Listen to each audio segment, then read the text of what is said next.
Are you curious about using drones to film your epic rides? Well, you're in the right place. This is episode 1 of Mountain Biking with Drones, and we'll be looking into my collection of quadcopters. Coming right up, this is Outdoor Gold Productions.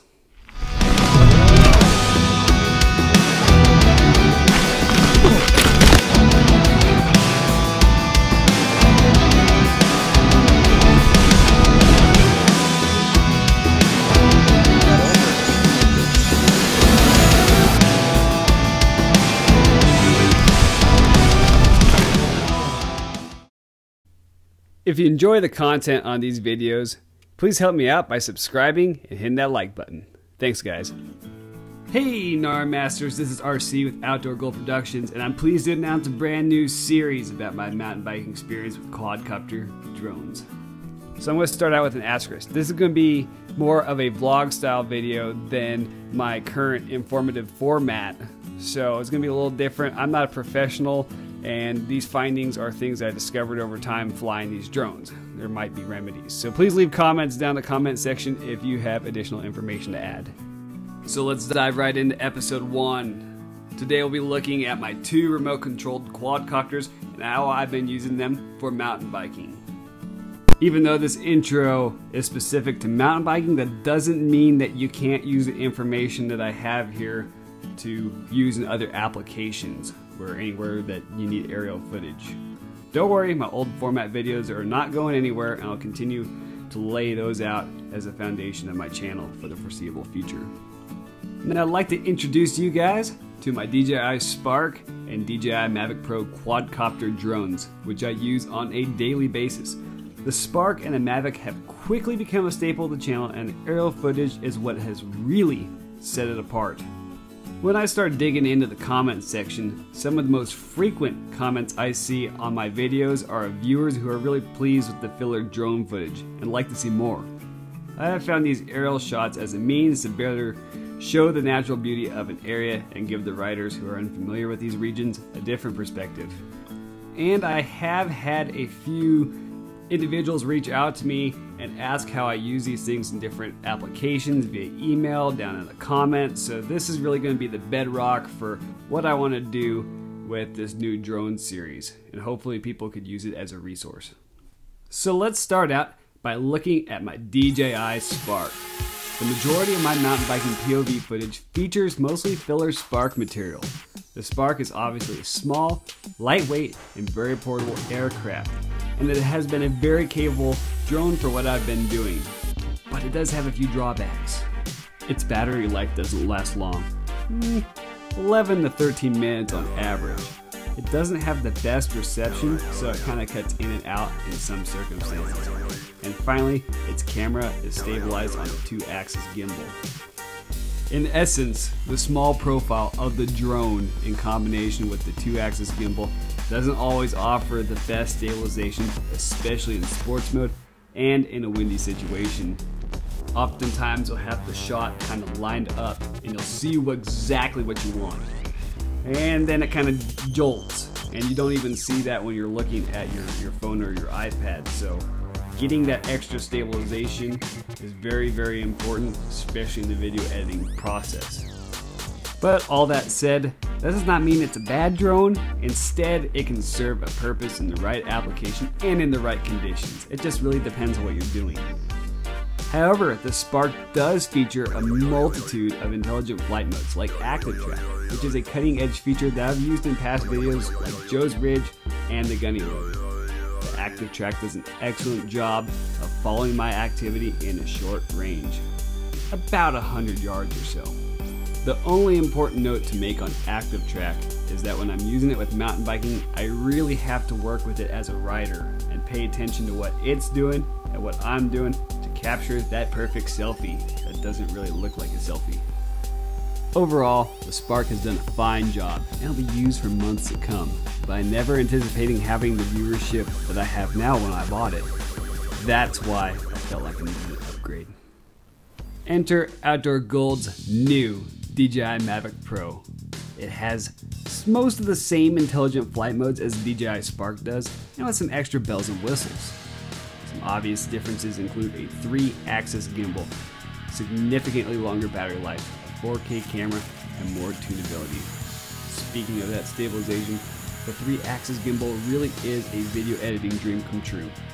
Most of you are probably familiar with the wearable 3-axis gimbal like the Evo SS, which is what I wear on my Stuntman chest mount. This is basically the same technology as what is equipped on the Mavic Pro. Even though the Mavic is a much larger drone than the Spark when it's folded out, surprisingly this drone is actually way more portable than my Spark is in its carrying case with a small weight penalty. Basically, the chopper arms fold up into a very compact size, making it a perfect fit in the right backpack, especially for a drone this size, a capability that's not available on the Spark. The chopper arms don't fold. Now, DJI has released a new Mavic Air, but I'm not very interested in the Mavic Air right now because I own a Mavic Pro. The Mavic Pro also has significantly longer battery life. I'd say about 24 minutes on average, and that's not an official stat, by the way. And that does not include the energy that is needed to return to home. The Mavic Pro also holds a few more special abilities for mountain biking within the intelligent flight modes, such as the GPS-driven Follow Me function, in which the drone will track and follow my location for a specific distance or until it loses signal. Now, this is not a perfect system. It's a feature you can look forward into me exploring as part of this series. So now we'll move over from what kind of drones am I using to how am I carrying these things when I'm out in the trail. Now, this has actually been a popular question that I've had in emails. How the heck am I carrying this thing? Let's take a look. So on most film rides, I always carry at least one drone in my GoPro Seeker backpack. The Seeker is not the best backpack in the world, and certainly not the best backpack for mountain biking, but it's definitely been a luxury for filming rides in the field. It has a protective top pouch at the very top, which is, I think it's more designed to hold a number of cameras in it and batteries and stuff, but it coincidentally became the perfect carrying pouch for my Mavic Pro, or the controller for my Spark. So I know that this is not earth-shattering information, but biker backpacks can be an unorganized mess with wrecking ball multi-tools bouncing around the confines of its zippers. So I highly recommend carrying the controller with the toggle guards to maintain the longevity of that device, as well as when you carry the Spark to have a protective cover for that also. And it's also important to note that when I'm out in the field, I do carry multiple batteries. The Spark in its stock carrying case can hold 3 batteries or so, 2 of them in the actual pouch and 1 on the actual drone, which is usually always enough for a solid film session. The larger batteries of the Mavic Pro, on the other hand, require more creative avenues to stow away. I kind of like to use them in the gimbal bag for the Evo SS and stick my controller in there with my toggle protectors, house these sorts of things, and keep them in safe storage. Now, a quick discussion about when I'm actually in flight. I also preferably like to fly my drones with my iPad mini. Note that my iPad mini is not an actual cell device, it's a Wi-Fi device, so I don't have any of the built-in GPS functions in the iPad. I can still fly my drones without that cell GPS, but recently I just added this Garmin Glow to my arsenal, which is a Bluetooth GPS that works with Apple tablets and even my iPhone. We'll look at that in the coming days as well. As far as the differences when it comes to using the iPad as compared to the iPhone, I kind of need my iPhone as an emergency device, so I can't really afford to have it run out of the battery. The iPad is a whole separate system. Second, if you do have an iPad mini, it fits perfectly into the controller of either the Spark or Mavic controllers. They're 2 separate controllers. The larger display of the iPad really helps when you're trying to get that perfect shot, giving you that feel for where you're at. If you have the phone, sometimes something might slip, like a jolt or just something that you needed to do to pay attention to detail. Keep in mind when I say that you can fly without phone GPS, what I really mean is that your phone might not have GPS, and that's more of a maps issue, but your drone still has GPS.